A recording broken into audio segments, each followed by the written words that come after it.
Hey y'all, I'm Ali. Welcome to Little Hill Homestead. We have a sandwich bread recipe on the channel already. This is going to be the exact same one, but the first time I did it for you guys was honestly a really long time ago, and I did it in my bread machine. And a lot of people said, I don't have a bread machine. How can I make this using a stand mixer instead? So today I'm going to be showing you guys how we call this the perfect sandwich bread. It's soft, it's light and fluffy. It's delicious. If you guys look at the other video, you'll see how many people agree with us in the comments, but today I'm gonna be showing you guys how we make this. So the first step that you need to do is kind of like feed the yeast and get it kind of doing its thing. So I have 1 cup of warm water that I'm gonna be putting into our mixer, along with 2 tablespoons of sugar. You can use honey as well if you prefer. That just gives our yeast something to eat. I'm using yeast. I reuse these containers, so it's not actually the yeast that we use. It's 2 1/4 teaspoons of yeast going in with our sugar and our warm water. Okay, I'm gonna turn this on just long enough to kind of mix it all together slightly so that our sugar's not sitting at the bottom.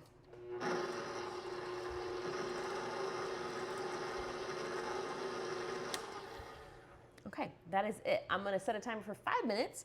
This will get nice and bubbly and start doing its yeasty fun stuff. And then we'll come back and I'll show you the next steps to our bread. Scooping down the yeast that got stuck on the sides. Just a little bit. All right, we'll see you in 5. Okay, it's been 5 minutes and our yeast, I should bring you over and show you the bowl. Basically, you'll know if your yeast is active because it will leave like what looks like a foamy, bubbly layer on top. If it doesn't have that, your yeast is probably not good. So make sure you've got that going. You don't want to use too hot of water or it will kill the yeast and it won't work. So it's just got to be like a nice, I don't even know what temperature I use, just slightly above room temperature. To this, we are going to add some more liquids. We have 1/4 cup of melted butter. 1/4 cup of milk that I've slightly warmed.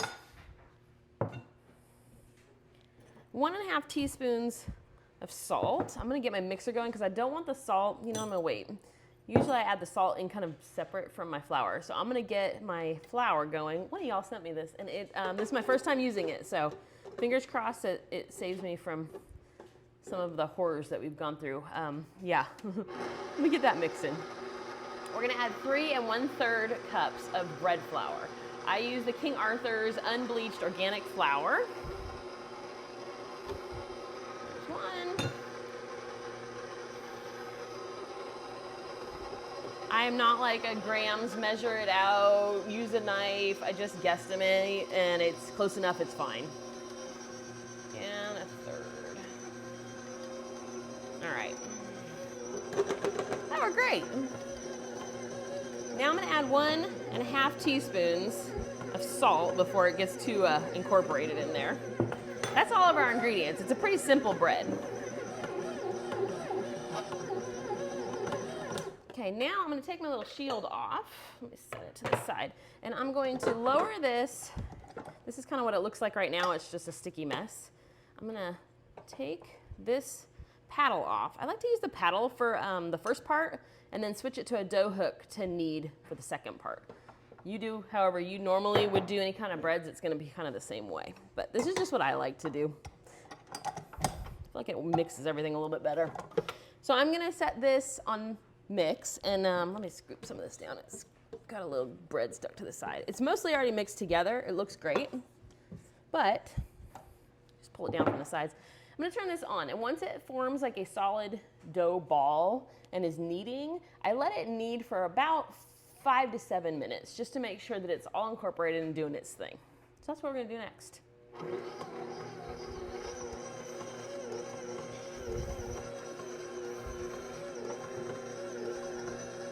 Now let me bring you over and show you.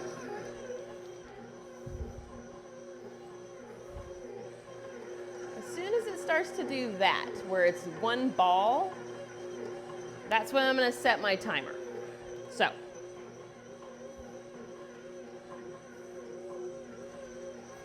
I'm gonna go ahead and set my timer. I will bring you back as soon as it's done kneading. I'll probably do 5 to 7 minutes, like I was saying. I kind of eyeball it, so that's what we're gonna do. I'll be right back. It's been about 5½ minutes, and let me show you what we got. Take my dough hook out. And I have a nice ball. It's nice and sticky, beautiful consistency. You have two options now. I'm going to use a bowl, but traditionally, it's because I'm going to be doing another recipe after this, I would spray this bowl down really well and then just keep it in my KitchenAid mixer bowl because it's already dirty. But like I was saying, I'm going to be doing some cookies, and so I need the mixer. So I'm just giving my bowl. This is I never remember what this is, a 40 something. It's the big Pyrex bowl. It's a 404. And I just give it a good grease with some avocado oil, and then I'm just going to take my dough, push it in there, and then I give this top a spray so that if it rises, it doesn't stick to my bowl cover that I'm gonna put on. This is one of the bowl covers we sell in our Etsy shop. It looks like a hair, like a shower cap, but they're reversible, and it just has a cord of elastic at the edge. We have a bunch of different color options, but I like to just pop this right on top of our bowl. They pull down, they're made for a bunch of different sizes, but they pull down really nicely down the sides of the bowl, and then I'm gonna do this for this one. Traditionally, this is my bread machine, and then it warms it for me. It does the whole thing. Well, times like this, you want to put it in a warm spot. And so I'm going to be baking cookies. So I actually have my oven on. If you just ran your dishwasher, the countertop's a nice place as well because it'll be warm. But you want to put this in, or your microwave with the light on, somewhere nice and warm for it to double in size. It usually takes about an hour. So I'm going to stick it on my stovetop. I will check it in 1 hour and see where we are. But that's it, you guys. Like, we're almost done. Telling you, it's simple, and you won't buy store-bought anymore after you start making this. It's that good. Okay, I'm gonna go stick this on the stove. All right, guys, we are back. It's been about probably an hour and a half since we started our dough, but it's time now to form it. So what I do, that's what it looks like now, by the way. I'd usually get it maybe just a touch bigger, but I'm being impatient. I flour my surface. This is just all-purpose flour. I keep it in one of these, I don't even know what they're called, shakers. And I find that the easiest way to get flour consistently on my counter without having a big blob. So a little bit stick.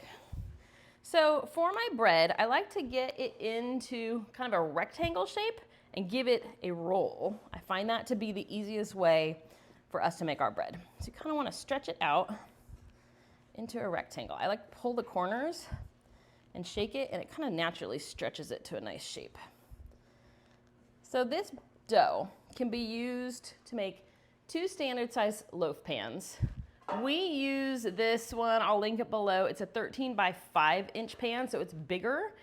The other option you can do, and we do this a lot of the times now because there's less people in our house, is I will make this, I will split the dough into 2. I'll put one in a standard loaf pan, and the other one I will make either like 4 hoagie rolls, 4 hamburger buns.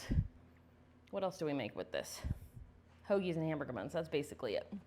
So depending on what we want for the week, that's what we do. All I do with this dough is I start folding it and rolling. Fold and roll, fold and roll. This is definitely not quite as puffy as when I do it in the bread machine, but overall you're gonna end up with the same result, so we're okay.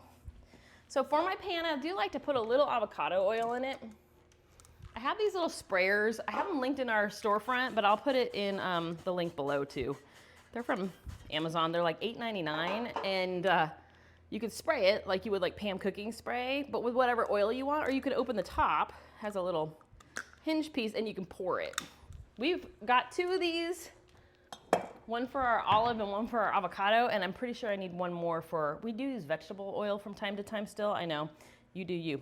But I just put my bread into my pan, boom, like that. And then I take this towel, I keep a towel tucked over here, and I'm gonna just drape it over the top of it and put it on my stove. And then I'm gonna let this rest in here for about 45 minutes to an hour until it gets nice and big and looks like a loaf of bread.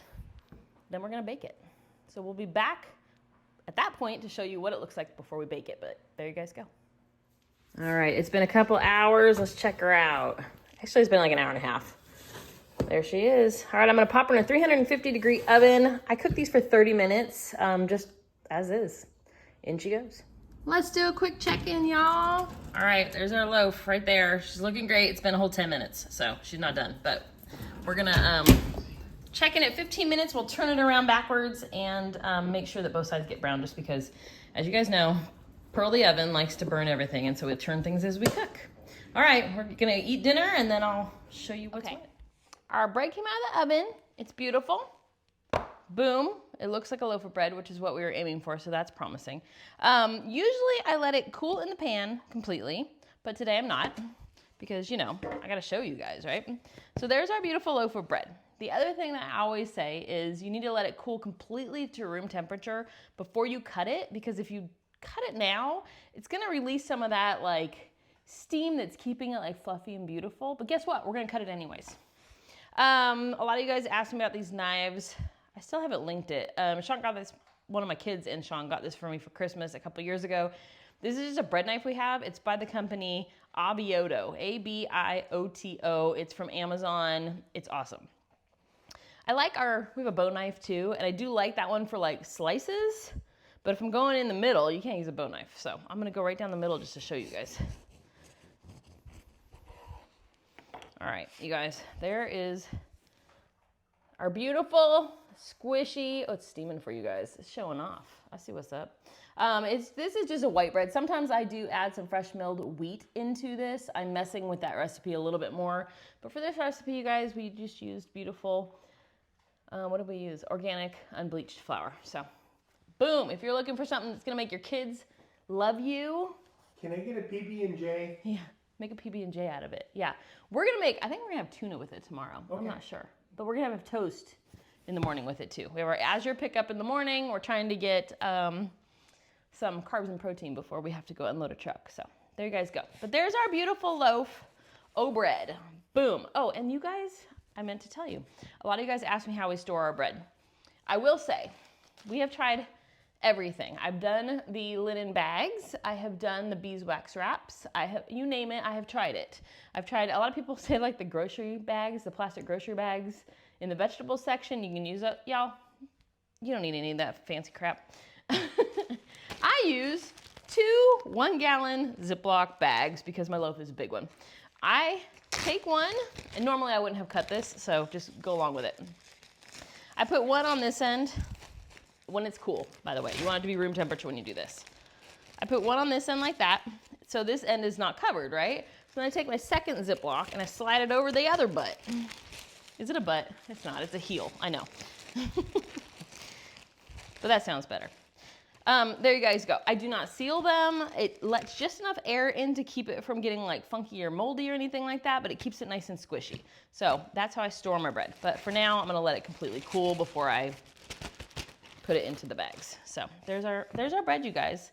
If you tried it, or if you plan on trying it, or if you have questions, just comment below. We try to answer. If I don't answer, Shawn answers, and he knows most of how to make what I make. That wasn't even English, but you know what I meant. That's like 30%. Shawn knows 30% of what I know. You heard Correct. it here. You heard it here. Well, anyways, if you guys give this a try, let me know. If you have any questions, just comment below. We welcome your questions and we try to answer everything we can. So thank you guys so much. But hey, 30% is still pretty good. 30% is pretty good. Of what you know. That is, I have a big brain, y'all. It's big. Actually, most of it, I'd say 90% of what I think I know is BS, but I'm really good at making stuff up to make it sound like I know what I'm talking about. No, actually, I know a lot. Anyways. I was going to say. Right? Thank y'all. Like, I love you. we watch your channel, learn recipes, and you just told us you don't know anything. And I'm like, yeah. Oh, and then this is my other thing. You guys are awesome. We had a troll, as you called it, comment on one of our videos. We're filming this in February, so by the time this posts, it will have been a minute. But y'all were like attack dogs, and you like let this person know what Little Hill Homestead was really about, and we appreciated that, but it made me laugh. So thank you very much for always sticking up for us. And we like to rant. We love to rant, in case you didn't know. This person was like, why do you guys talk? We get that all the time. If you don't know, we like to talk. I like to talk. If you don't like it, there's this description button below. The recipe's down there, and you don't have to listen to me at all. I was just going to say that. Of course, I said at the end of the video. If you just want a recipe for the awesome things that she makes, just stop the video and go below. Yeah. Click that button. You don't have to watch me. That's easy. Or maybe by the end of the year, but if you want to be entertained, you'll be able to buy our cookbook if I get my butt in gear. Watch her. If you want to be annoyed, then watch me. Shut up.